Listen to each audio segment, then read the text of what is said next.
যেতিয়াই টকাৰ প্ৰয়োজন হয় সেই সময়ত এই শব্দ উচ্চাৰণ কৰি জলপান কৰক। গতিকে বন্ধু বান্ধৱীসকল, প্ৰথমেই মোৰ চেনেল টিপছ ABC 101লৈ আপোনালোকক স্বাগতম জনাইছোঁ। বন্ধু বান্ধৱীসকল, আপোনালোক কেনে আছে? আশা কৰোঁ ভালে আছে, সুস্থ আছে আৰু সদায় দৰে এই চেনেলৰ প্ৰতিটো ভিডিঅ' চাই গৈ আছে। বন্ধু বান্ধৱীসকল, আজিৰ ভিডিঅ'টি কিন্তু খুবেই গুৰুত্বপূৰ্ণ। গতিকে ভিডিঅ'টি স্কিপ নকৰাকৈ শেষ পৰ্যন্ত চাই গৈ থাকক আৰু এতিয়া আহক ভিডিঅ'টি আৰম্ভ কৰি লওঁ। বন্ধু বান্ধৱীসকল, আজিৰ এই ভিডিঅ'টিত এনে এটা মন্ত্ৰৰ বিষয়ে ক'ম।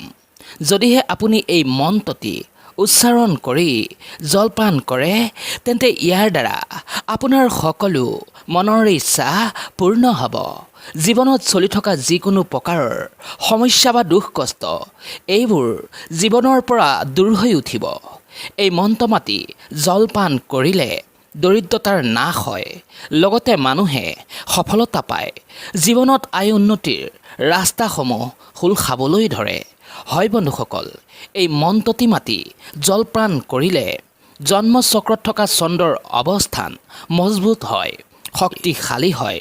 বন্ধু বান্ধৱীসকল, এজন মানুহে যদি জীৱনত আয় উন্নতি কৰে বা সফলতা পায়, তেন্তে এই ক্ষেত্ৰত সৰ্বপ্ৰথম ই তেওঁৰ মনৰ পৰাই সৃষ্টি হয়। বন্ধু বান্ধৱীসকল, সফল ব্যক্তিৰ বাবে তেওঁৰ মন শান্ত থকাটো অত্যন্ত প্ৰয়োজন। যদিহে মন চঞ্চল হয়, তেন্তে কোৱা হয় যে যি মানুহৰ মন চঞ্চল হয় বা মনটো একে ঠাইতে নেথাকে, তেন্তে তেনে মানুহৰ বহু কিছু থাকিলেও সেয়া হেৰাই পেলাবলগীয়া হয়। মানুহৰ সফলতা আৰু উন্নতি তেওঁৰ মনৰ পৰাই সৃষ্টি হয়, কাৰণ এই মনেই দিয়ে বুদ্ধি ও বিবেচনা আৰু বিচাৰ কৰা শক্তি। সেয়েহে মনক স্থিৰ ৰখাটো খুবেই প্ৰয়োজন। বন্ধু বান্ধৱীসকল, যদিহে আপোনাৰ জন্মৰ ৰাশিত চন্দ্ৰৰ অৱস্থান যদি দুৰ্বল বা শুভ নহয় বা চন্দ্ৰ নিম্ন অৱস্থাত থাকে, তেন্তে এনে অৱস্থাত সেই সফল ব্যক্তিয়ে কঠোৰ পৰিশ্ৰম কৰিলেও তাৰ ফল পোৱাটো টান হয়, উন্নতি কৰাটো কঠিন হৈ উঠে। সেয়েহে এজন ব্যক্তিৰ জন্মৰ ৰাশিত চন্দ্ৰক মজবুত কৰি ৰখাটো অত্যন্ত প্ৰয়োজন, কাৰণ ভাগ্যত পৰিৱৰ্তন হোৱাৰ ক্ষেত্ৰত চন্দ্ৰ মজবুত থকাটো খুবেই দৰকাৰ। যদিহে চন্দ্ৰগ্ৰহৰ ওপৰত ৰাহু ভৰ কৰি বহে, নাইবা চন্দ্ৰগ্ৰহৰ লগত যদি কেতুৰ অৱস্থান শুভ নহয়, তেন্তে সেই ব্যক্তিয়ে যিমান ধন সম্পদ নঘটক কিয় এই সকলোবোৰ হেৰুৱাব লগা হয়। বন্ধু বান্ধৱীসকল, আপোনালোকে হয়তো দেখিছে যে এনে ব্যক্তি যাৰ আগতে প্ৰচুৰ ধন সম্পদ আছিল, কিন্তু বৰ্তমান সময়ত সেয়া তেওঁ হেৰাই পেলাইছে। আৰু এনে ব্যক্তিক হয়তো আপুনি দেখিছে যে যাৰ একোৱেই নাছিল, একেবাৰে দুখীয়া আছিল, কিন্তু বৰ্তমান সময়ত তেওঁ প্ৰচুৰ ধন সম্পদৰ গৰাকী হৈ উঠিছে। আৰু এয়া মাত্ৰ এই চন্দ্ৰৰ প্ৰভাৱত। সেয়েহে আমাৰ জন্মকুণ্ডলীত চন্দ্ৰক মজবুত ৰখাটো খুবেই দৰকাৰ, কাৰণ যাৰ জন্মৰাশিত চন্দ্ৰ মজবুত থাকে, তেনেলোকে খুব সহজেই আৰু খুব কম সময়ত জীৱনত সকলো কিছু প্ৰাপ্ত কৰিব পাৰে। তেনেলোকে নিজৰ সকলো ইচ্ছাক খুব সহজেই পূৰ্ণ কৰিব পাৰে, যদিহে জন্মৰাশিত চন্দ্ৰৰ অৱস্থান শুভ ও মজবুত থাকে। সেয়েহে আমাৰ প্ৰত্যেকৰে জন্মৰাশিত চন্দ্ৰক শক্তিশালী কৰি ৰখাটো অতিকৈ জৰুৰী। গতিকে আজিৰ এই ভিডিঅ'টিত এনে এক মন্ত্ৰৰ বিষয়ে ক'ম, যাক আপুনি উচ্চাৰণ কৰি জলপান কৰিব লাগিব।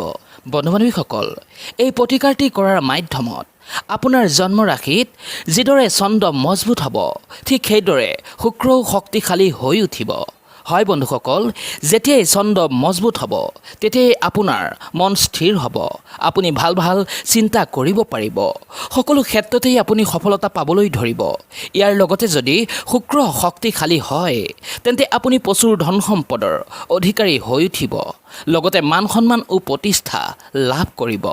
গতিকে চন্দ্ৰক যদি মজবুত কৰিব বিচাৰে, তেন্তে প্ৰত্যেক সোমবাৰেই শিৱ মন্দিৰলৈ অৱশ্যেই যাওক, কাৰণ স্বয়ং ভোলানাথৰ জটাত চন্দ্ৰৰ অৱস্থান, আৰু চন্দ্ৰগ্ৰহ হৈছে জলৰ কাৰক গ্ৰহ। সেয়েহে প্ৰত্যেক সোমবাৰে যদি শিৱ মন্দিৰলৈ গৈ শিৱলিংগত জল অভিষেক কৰে বা ভোলানাথৰ পূজা কৰে, ইয়াৰ দ্বাৰাও চন্দ্ৰক শক্তিশালী কৰিব পাৰে। কাৰণ চন্দ্ৰ জলৰ কাৰক গ্ৰহ আৰু এই জল চন্দ্ৰৰ অতিকৈ প্ৰিয়। সেয়েহে সোমবাৰে শিৱ মন্দিৰলৈ গৈ শিৱলিংগত জল অভিষেক কৰিলে চন্দ্ৰৰ অৱস্থান শুভ হ'ব। লগতে দেৱাদিদেৱ মহাদেৱৰ বিশেষ কৃপা আপোনাৰ ওপৰত থাকিব। ইয়াৰ লগতে যিসকল লোকে যথেষ্ট কষ্ট কৰিও নিজৰ সপোন বা ইচ্ছাক পূৰ্ণ কৰিব পৰা নাই, তেনেলোকে প্ৰত্যেক সোমবাৰেই শিৱ মন্দিৰত গৈ চাফ চিকুণ বা পৰিষ্কাৰ কাৰ্য অৱশ্যেই কৰা উচিত।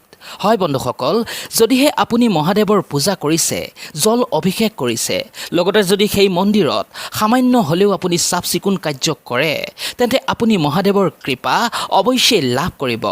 কাৰণ শাস্ত্ৰতো উল্লেখ আছে যে যি ব্যক্তিয়ে সোমবাৰে শিৱ মন্দিৰত চাফ চিকুণ কৰে, সেই ব্যক্তিৰ ওপৰত মহাদেৱৰ বিশেষ কৃপা বৰষে। সেয়েহে যদি আপুনি বহুতো দুখ কষ্ট সমস্যা বিপদ আপদৰ সন্মুখীন হৈ আছে, তেন্তে মহাদেৱৰ পূজাৰ লগতে এই প্ৰতিকাৰটি অৱশ্যেই কৰি চাওক। নিশ্চিতভাৱে মহাদেৱৰ কৃপা আপুনি লাভ কৰিব। এতিয়া জানো আহক মূল উপায়টিৰ সম্বন্ধে। বন্ধু বান্ধৱীসকল, ইয়াৰ বাবে সোমবাৰে যিকোনো এটা তামৰ পাত্ৰত জল ভৰাই তাতে যিকোনো এবিধ ৰূপৰ বস্তু পৰিষ্কাৰ কৰি সেই পাত্ৰটিত পানীৰ লগত ৰাখি দিয়ক আৰু সেই জল আপুনি তাৰ পাছত পান কৰিব। আৰু সেই জল পান কৰাৰ সময়ত আপুনি ওম খুম সুমাই নমঃ, ওম খুম সুমাই নমঃ, ওম খুম সুমাই নমঃ এই মন্ত্ৰটি উচ্চাৰণ কৰি তাৰ পাছত জল পান কৰিব। বন্ধু বান্ধৱীসকল, এই মন্ত্ৰটি হৈছে চন্দ্ৰৰ মন্ত্ৰ।